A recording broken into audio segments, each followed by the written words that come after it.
ጋይስ ምን አሰብኩ መሰላችሁ? ዛሬ እኛ እናቶች ለልጆቻችን ምግብ ስንቋጥርላቸው ከዚህ ምግብ ላይ ምን ያገኛሉ?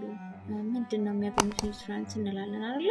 ቪታሚን ያገኛሉ ከዚህ፣ ፕሮቲን ከዚህ ደግሞ እንደዚህ። በቃ ይሄን እያሰብን ነው የምናስረላቸው። ከዛ በዛች ቅጽበት ምን አሰብኩ መሰላችሁ? ጌታ ምን ያህል ነው እንደዚህ የሚጨነቅልን? ማለት እኛ ይህን ያህል ለልጆቻችን ከተጨነቅን እሱ ምን ያህል ነው የሚጨነቅልን የሚለው በጣም አስገራሚ ማለት ነው። የሆነ ነገር እኮ ሲሰጠን ምንድን ነው ከዚህ ውስጥ የሚጠቀሙት ብሎ ነው፣ ምንድን ነው የሚጠቅማቸው ብሎ እኮ ነው የሚሰጠን። ጋይስ የማይጠቅመን ከሆነ እኮ አይሰጠንም።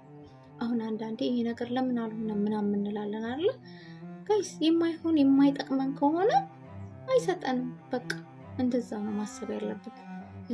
ደግሞ እኛ ልጆቻችንን ትሪት ስናደርግ ለጤናቸው፣ ለእድገታቸው፣ ለሰውነት እድገት ለምን ያው እንደዚህ በጣም ስማርት ሲሆኑ የኛም ስም ነው አይደል የሚጠራው፣ የገሌ ልጅ ነው የገሌ ልጅ ናት ነው የሚባለው። ስለዚህ ጌታም እኮ እንደዛ ነው ጋይስ። አስባችሁታል?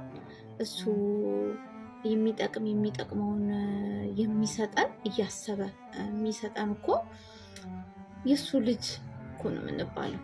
አስባችሁታል? ብንወድቅ ብንሰበር የሆነ የሚያስጠላ ነገር ቢሆንብን እኮ የእሱ ልጅ ነው የምንባለው። ስለዚህ ሀውማች እንደሚጠነቀቅልን አስባችሁታል? ማለት እኔ እንደተረዳሁ ተረድታችሁታል? እኔ አሁን እንደዛ ደስ አለኝ።